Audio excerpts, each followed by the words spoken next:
educação das nossas crianças. Então, nós vamos continuar orando ao longo da semana por esse trabalho. Eu peço que você volte à sua Bíblia e abra no texto que foi lido na leitura alternada. Gênesis, no capítulo 28. Na leitura alternada, nós lemos do verso 1 ao verso 17. Para a nossa meditação, eu gostaria de me concentrar, que nós nos concentrássemos dos versos 10 até o verso 17.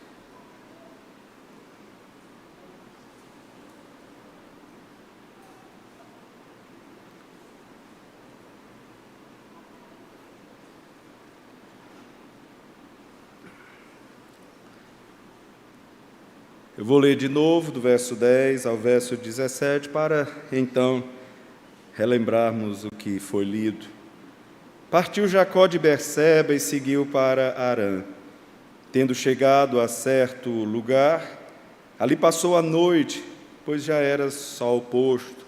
Tomou uma das pedras do lugar, fê-la seu travesseiro e se deitou ali mesmo para dormir. E sonhou. Eis posta na terra uma escada, cujo topo atingia o céu, e os anjos de Deus subiam e desciam por ela. Perto dele estava o Senhor, e lhe disse: Eu sou o Senhor, Deus de Abraão, o teu pai, e Deus de Isaque. A terra em que agora estás deitado, eu te darei, a ti e à tua descendência. A tua descendência será como o pó da terra. Estender-te-ás para o ocidente e para o oriente, para o norte e para o sul. Em ti e na tua descendência serão abençoadas todas as famílias da terra. Eis que eu estou contigo e te guardarei por onde quer que fores e te farei voltar a esta terra, porque te não desampararei, até cumprir eu aquilo que te hei referido. Despertado Jacó do seu sono, disse: Na verdade, o Senhor está neste lugar, e eu não o sabia. E temendo, disse: Quão temível é este lugar! É a casa de Deus, é a porta dos céus. Que as palavras dos nossos lábios e o meditar do nosso coração sejam agradáveis na Tua presença, Senhor, nossa rocha e nosso Redentor. Em nome de Jesus. Amém. A última frase do verso 16 é uma das frases que mais nós usamos todos os dias. Eu não sabia. Quantas vezes nessa última semana você e eu dissemos: eu não sabia. Diante de uma informação, diante de uma notícia, quantas vezes dissemos: eu não sabia disto, eu não sei acerca disto.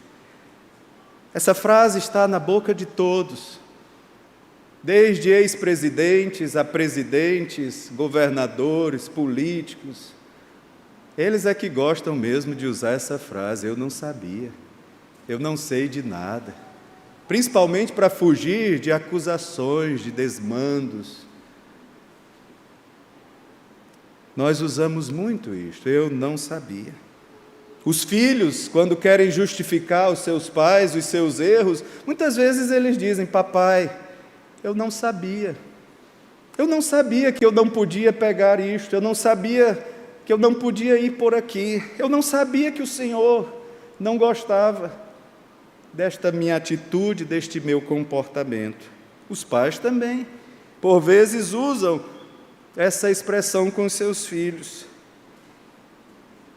E na Escritura, meus irmãos, nós também estamos vendo o servo de Deus, Jacó, dizendo ao Senhor: Senhor, eu não sabia. Eu não sabia que o Senhor está neste lugar. Eu não sabia que o Senhor ainda me acompanha. Eu não sabia que o Senhor ainda queria alguma coisa comigo. Eu não sabia, Senhor, que o Senhor estava aqui, neste lugar. Não saber, irmãos, todas as informações, tudo que nós precisamos, não é coisa rara, e dá para a gente viver sem saber de todas as coisas. Nós não somos oniscientes, mas viver sem saber onde está Deus é muito perigoso, é muito grave. Viver sem saber que Deus existe, sem saber o que Ele fez por nós, sem saber o que Ele quer de nós, sem saber para onde Ele está nos levando, isso é terrivelmente grave. Viver sem esse conhecimento é trágico para qualquer ser humano. Mas Jacó está vivendo um dos momentos mais difíceis da sua vida, e nós vamos ver isto no texto. Você vai perceber que não é à toa que ele diz isto para Deus: o Senhor está neste lugar, e eu não o sabia. Assim como Jacó, muitos hoje têm vivido com essa perturbação, não sabem onde está Deus, não sabem sequer se Deus está. Nós estamos nesse mês, nos cultos vespertinos, meditando sobre este tema: comigo estás. Talvez passe até despercebido que é tão importante, é tão crucial, é tão relevante saber onde Deus está, com quem Deus está, como Deus está conosco. E tantas vezes, irmãos, passamos dias e não nos lembramos, não damos importância a este conhecimento. Eu sei que Deus está, eu sei que Deus está comigo, eu sei que Deus está nos vales. Hoje pela manhã o reverendo Edmilson pregou no Salmo 23, o reverendo Josué tem um livro de exposições do Salmo 23 e pregou todas as mensagens deste salmo aqui há uns 3 anos, foi, Josué? E lá o salmista declara que o Senhor está com ele, mesmo nos vales de sombra e morte, o Senhor está comigo, com o seu bordão e o seu cajado, lhe consolando.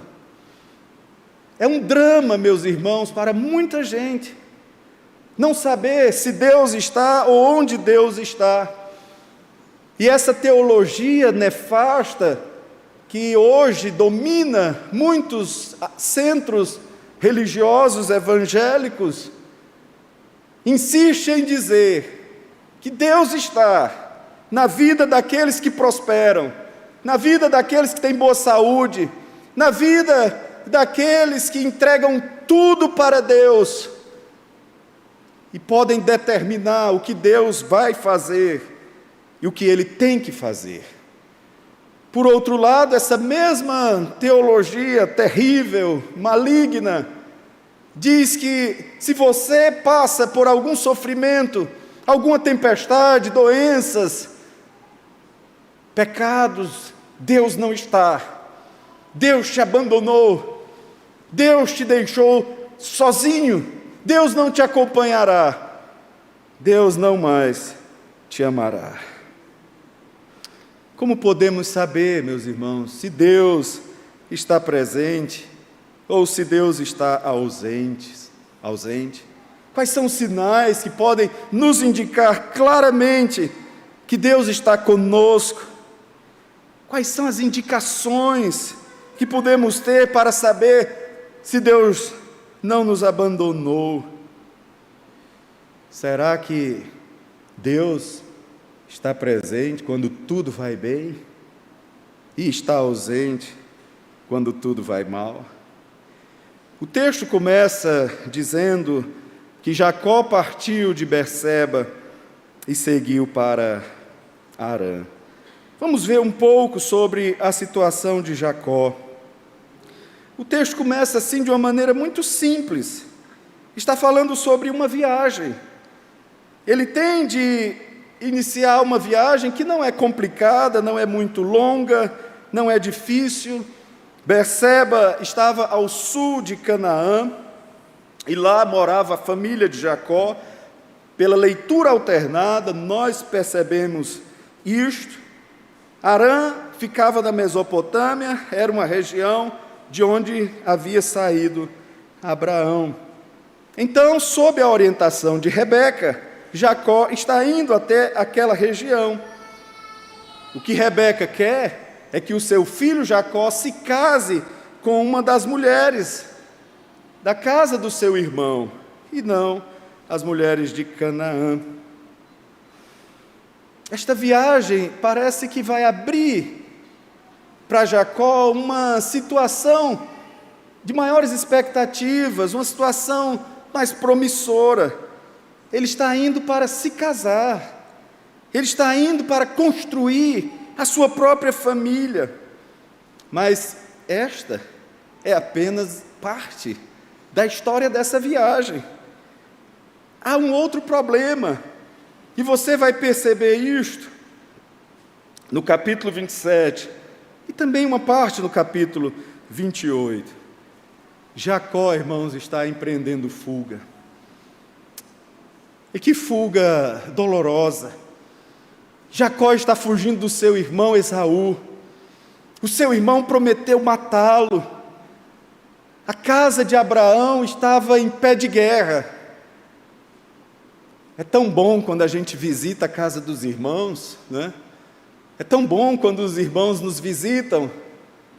Mas se naqueles dias você resolvesse visitar a casa de Abraão, dos seus descendentes, de Jacó, você ia encontrar uma situação terrível.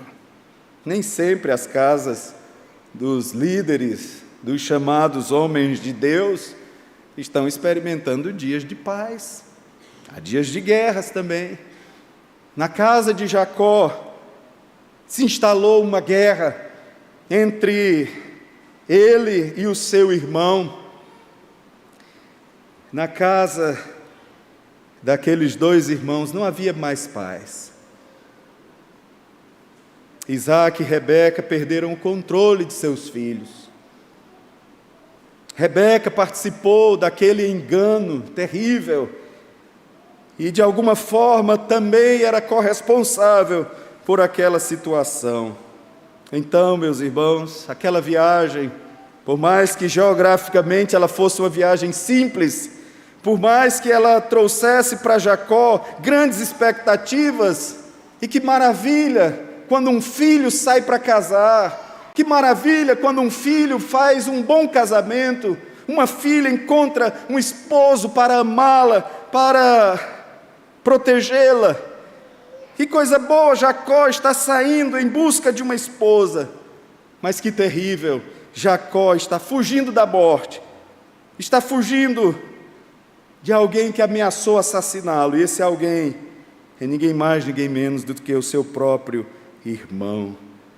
Esaú está irado com ele, e ele tem de sair para não ser morto, para que aquela mentira não ganhe outros aspectos. E ele saiu, sem saber se poderia um dia retornar para ver os seus pais. Então, irmãos, esta é a situação de Jacó. Talvez alguns de nós estejamos com dó de Jacó, mas não precisamos ter dó de Jacó. Ele é responsável por todo esse sofrimento. Ele é uma das figuras centrais em todo esse sofrimento. Ele provocou o ódio de seu irmão, ele roubou a bênção da primogenitura que pertencia a Esaú, e ele está fugindo agora da sua própria casa. O texto então prossegue, dizendo-nos que quando ele chegou a um certo lugar, ali ele passou a noite. Ele tomou uma das pedras, improvisou ali um travesseiro, e ali mesmo ele dormiu. E quando ele dormiu, aconteceu alguma coisa que acontece com todos nós, e que dizem hoje na ficção que, quando a gente sonha, na verdade, a gente está vivendo uma vida em outro universo, no chamado multiverso. Como se você tivesse várias vidas, e quando você está sonhando, você está vendo o que você está vivendo no multiverso. Isso é da ficção. Porque o que está acontecendo nesse texto aqui, e esse sonho de Jacó, tem a ver sim com um outro universo, mas tem a ver com o universo de Deus, e não das fantasias e loucuras humanas. O texto nos diz que ele sonhou, e ele sonhou algo tão estranho. Uma escada tinha sido colocada na terra, e essa escada atingia o céu, algo impossível. Os homens e as mulheres tentaram isto em Babel, mas não conseguiram. Mas o texto nos diz que essa escada está saindo da terra e chegando aos céus, e o sonho se torna mais estranho ainda. Os anjos de Deus subiam e desciam por ela. Isso acontece sob o olhar do Senhor. O Senhor estava perto dele e lhe disse naquele sonho: eu sou o Senhor, Deus de Abraão teu pai, Deus de Isaque. A terra que agora você está deitado, eu te darei, a ti e a tua descendência. A tua descendência será como o pó da terra, estender-te-ás para o oriente, para o ocidente, para o norte e para o sul.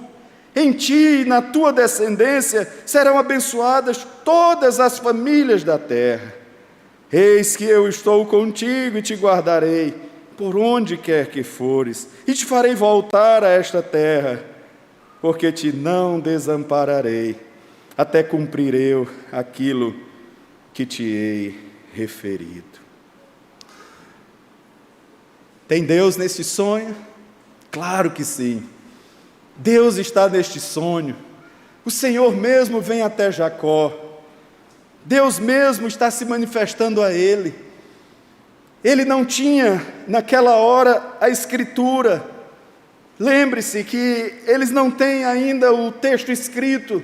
Ou Deus fala com eles, ou Deus se revela aos seus servos através de visões, através de sonhos, ou Deus envia um anjo com uma mensagem para eles, ou então nada se saberá de Deus, nada se ouvirá de Deus. Hoje nós temos a Escritura, ouvimos a voz de Deus a cada instante, a cada momento, sempre que precisamos ouvi-lo, sempre que precisamos consultá-lo, sempre que precisamos do seu consolo, das suas exortações, das suas direções, nós temos a sua voz diante de nós. Não precisamos esperar que um anjo desça do céu, nem precisamos dormir e sonhar. Não precisamos aguardar ter visões, revelações magníficas, extraordinárias. Nós temos a sua palavra diante de nós. E não é difícil ouvi-lo, não é difícil encontrá-lo. Eis que Ele está perto, eis que Ele está conosco. E este foi o sonho de Jacó. Deus está mostrando naquele sonho a sua vontade. Deus está indicando a Jacó quais eram os seus planos para Jacó. Este sonho de Jacó é um sinal inequívoco da presença de Deus na vida do seu servo. Jacó está tomando consciência de que Deus o acompanha, de que Deus está ao seu lado. Deus não o abandonou. Por mais que ele tenha roubado seu irmão, por mais que ele tenha falhado, por mais que ele tenha atraído a guerra para o seu lar, ainda assim Deus não abandonou. Por quê, irmãos? Não sabemos. O que nós sabemos é: Deus é absolutamente livre para se compadecer de quem Ele quiser se compadecer.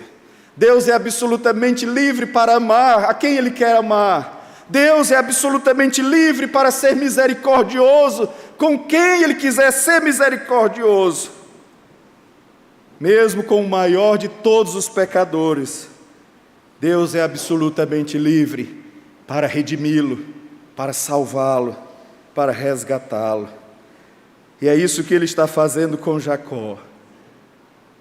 Ao aparecer a Jacó em sonho, ao revelar a Jacó a sua vontade para a vida dele, ele está dizendo que não abandonou a Jacó, que ele é Deus presente na vida de Jacó. Este miserável pecador continuará tendo de experimentar a presença do Deus Altíssimo. Ele não é puro, ele não é inocente, mas ele vai ter de ainda conviver com um Deus que é santo, que é misericordioso e que é gracioso. Ele ainda é alvo da bênção de Deus. Por que que a escada sai da terra e chega nos céus? Isto não é um sonho para que Jacó, ao acordar, construa essa escada. Não. Jacó não é como Noé. Noé recebeu uma ordem de Deus, perseverou por 120 anos, construindo aquela arca, e Deus honrou a sua obediência e cumpriu o que havia lhe dito. Jacó não tem de construir escada nenhuma, não é essa a ordem de Deus, mas essa escada está dizendo a Jacó que a terra e os céus e a terra estão ligados, que aquilo que acontece na terra é conhecido dos céus, que os céus influenciam a terra, não por causa do movimento dos astros, não por causa da posição do sol, a posição das estrelas, não por causa das galáxias, mas os céus influenciam a terra porque há um Deus soberano, que dirige a história, que dirige as vidas, que dirige as nações, e que por mais que a gente ache que tudo está perdido, que Deus abandonou-nos, que Deus já não se interessa por nós, que Deus desistiu de nos corrigir, por mais que tenhamos esse tipo de pensamento, por mais que hajam teorias que digam que Deus criou, mas desistiu, abandonou, a Bíblia não concorre, não concorda com esse tipo de pensamento. Céus e terra estão ligados para sempre, eternamente.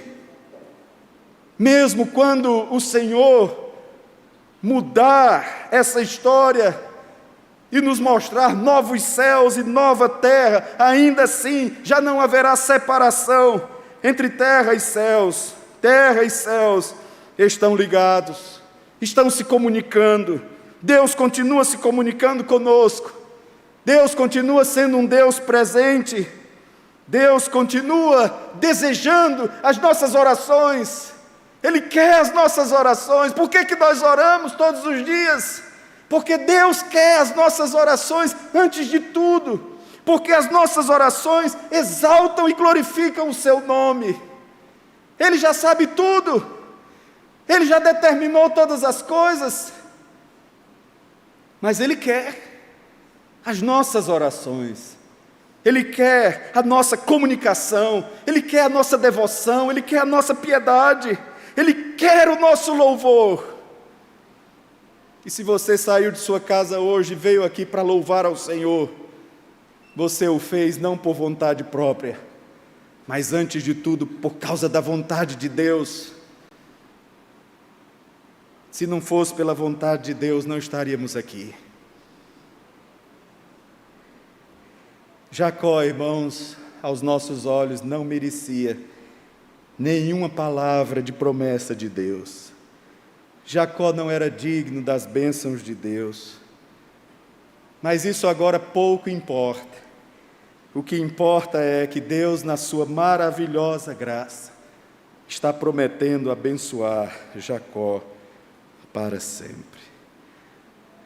Para concluirmos a nossa meditação, devemos fazer uma pergunta.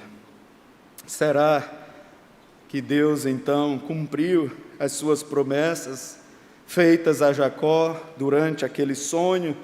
Será que Deus foi fiel a Jacó em todas as suas palavras? Ele disse lá em Betel que estaria para sempre com Jacó.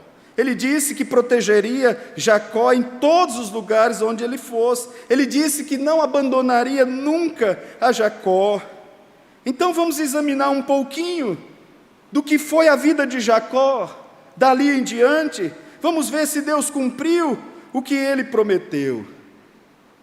Jacó, irmãos, não teve a vida fácil que talvez alguns pensem que a partir de Betel ele iria ter. Ora, Deus prometeu tantas coisas boas, não é possível que esse homem não vá ter uma vida regalada, uma vida fácil, uma vida cômoda. Os capítulos que se seguem, o capítulo 34 de Gênesis, nos diz que Jacó completou a sua viagem. Quando ele chegou a Harã, ele trabalhou para conseguir uma esposa. Ele foi enganado, teve de trabalhar mais, trabalhou 14 anos, teve ali então 2 esposas, mas a que ele amava, a que ele queria, era Raquel. Trabalhou 14 anos por Raquel, foi enganado. Aquele que enganou, agora foi enganado. Olha os problemas na vida de Jacó. Capítulo 34 também nos diz que ele teve uma filha chamada Diná. Diná foi atacada por um homem que abusou dela. Deus não livrou Jacó de ser enganado por seu sogro. Deus não livrou Jacó de ver uma das suas filhas abusada e desonrada. Mais à frente, no capítulo 35, Jacó perdeu a sua esposa de maneira terrível. Raquel ficou grávida e morreu no parto de Benjamim. Deus não livrou Jacó de perder sua esposa, de ficar viúvo, quando nasceu seu filho Benjamim. Mais tarde, meus irmãos, no capítulo 37, nós vamos encontrar uma família em pé de guerra. Os irmãos, os filhos de Jacó, irmãos de José, se levantam contra ele. José tornou-se alvo de inveja dos seus irmãos, foi vendido como escravo. Disseram para Jacó que ele tinha sido morto por um animal selvagem. Jacó sofreu, prometeu que ficaria de luto o resto dos seus dias. Deus não livrou Jacó de ter problemas na sua família. Deus não evitou que Jacó chorasse muitos dias por um filho que ele julgava estar morto, mas que estava bem vivo e que iria intervir na história da sua família, porque governava o Egito. Eu acho, irmãos, que não é preciso mais a gente falar sobre Jacó, para concluirmos que Jacó teve problemas muito sérios depois de Betel. Teve uma vida dura, sofrida, vida de angústias, vida de tristeza, de luto e de incertezas. Lá no capítulo 47 do livro de Gênesis, Jacó foi morar no Egito. O faraó perguntou a Jacó: qual é a sua idade? E a resposta de Jacó foi a seguinte: eu já estou com 130 anos e sempre tenho andado de um lado para o outro. Poucos e maus foram os dias dos anos da minha vida. Foi esse o testemunho daquele homem que em Betel sonhou, e no seu sonho Deus prometeu abençoá-lo, Deus prometeu protegê-lo. Foi esta a vida que Deus revelou a Jacó em Betel, prometendo que iria acompanhá-lo e que nunca iria abandoná-lo. Temos diante de nós um problema. Será que Deus falhou naquilo que ele prometeu? Ou será que Jacó estava acusando a Deus de ser infiel nas suas palavras? Será que Deus desistiu de abençoar Jacó? Será que Deus retirou a bênção prometida a Jacó por causa de algum pecado que ele cometeu? Na verdade, meus irmãos, Deus se manifestou a Jacó quando Jacó estava fugindo, quando Jacó estava longe de Deus, longe dos seus caminhos. Deus fez promessas a Jacó quando ele tinha pecado contra o seu irmão e também contra o seu pai. E Deus nunca deixou de cumprir tudo aquilo que ele lhe prometeu. O que acontece é que Jacó, eu e você temos algo em comum. Muitas vezes nós pensamos que as promessas de Deus vão anular os nossos sofrimentos, vão retirar do nosso caminho os dias duros e os dias difíceis, vão retirar da nossa frente as perdas, os lutos, as angústias, os temores, as grandes tristezas. Jacó e todos nós enfrentamos este sério problema de achar que a companhia de Deus significa a inexistência de sofrimentos. A bênção de Deus estava com Jacó, mas a bênção de Deus não fez com que a vida de Jacó fosse somente de alegrias, de vitórias, de sucesso. E essa é a grande verdade bíblica que nós precisamos aprender nesta noite com a história de Jacó. E ao meditarmos nesse tema, comigo estás. Deus prometeu Jesus Cristo antes dos tempos eternos. Deus cumpriu a sua promessa, enviou o seu Filho ao mundo. Jesus Cristo se entregou absolutamente, completamente, incondicionalmente por nós, por seu povo, por sua igreja. Ele voltou ao Pai, Ele enviou o Espírito Santo, Ele mesmo prometeu estar conosco todos os dias. O Espírito Santo é o penhor da nossa salvação, é Ele quem persevera dia após dia conosco. E Deus é fiel,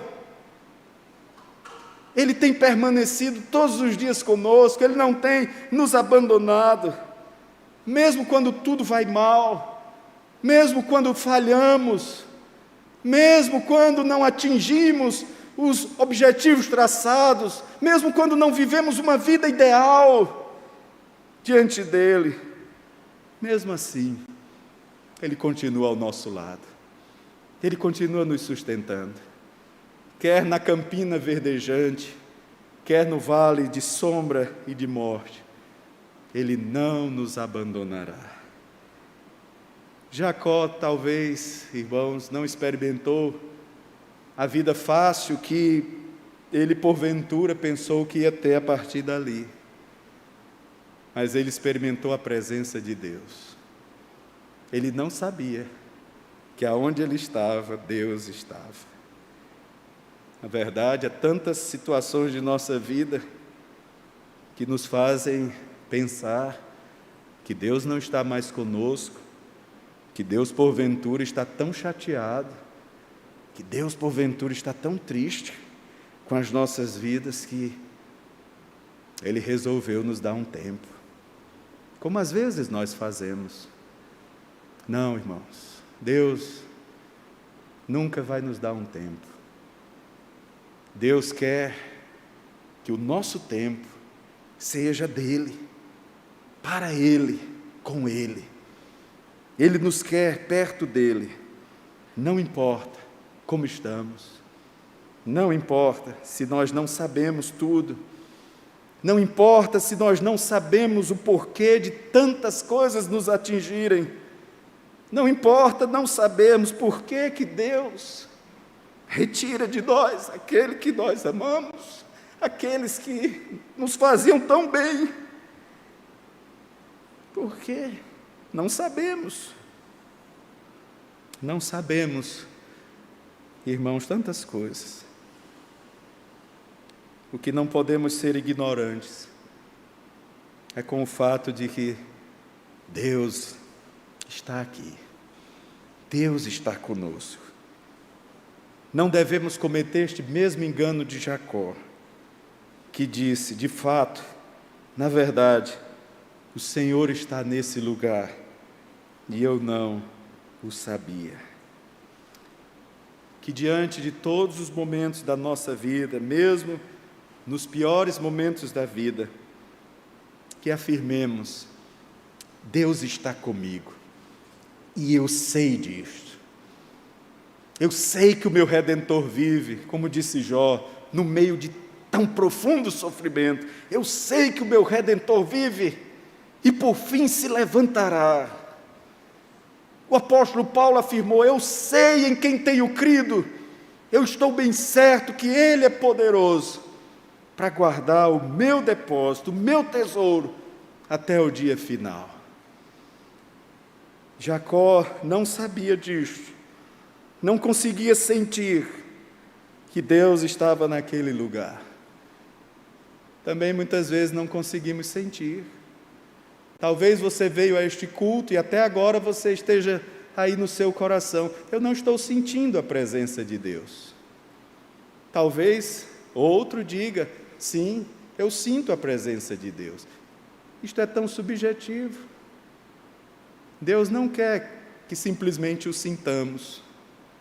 O que Deus quer é que saibamos que Ele é Deus presente, sentindo ou não sentindo, sentindo que as coisas estão indo bem, sentindo que está sendo aceito, sentindo que é rejeitado, sentindo que alguém não lhe ama mais, sentindo dores, sentindo isto ou aquilo, não importa. Deus não quer que o sintamos. Antes de tudo, Ele quer que saibamos que Ele é Deus para sempre conosco. Seu nome é Emanuel, Deus para sempre conosco.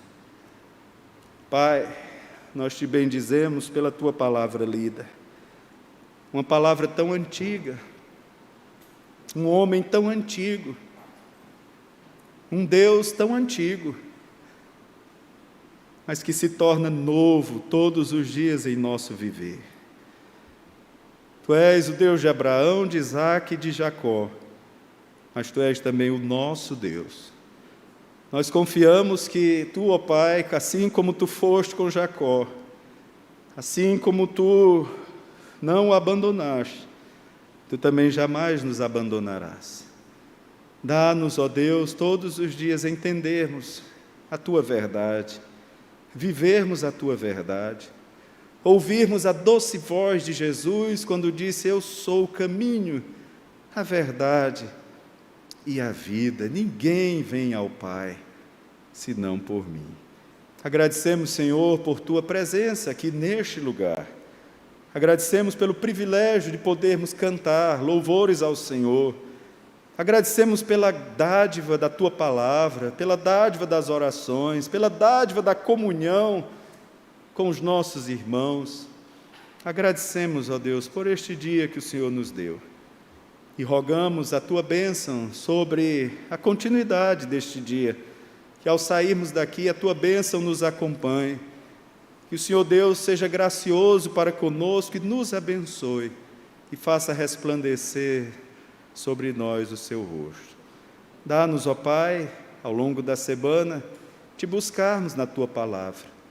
Dá-nos, ó Deus, ouvirmos a Tua voz e que a Tua voz preencha todos os espaços de nossa vida, que não deixe nada encoberto, que não deixe nada, ó Deus, pendente, que a Tua doce voz nos ajude, que a Tua presença seja sempre conosco, em nome de Jesus.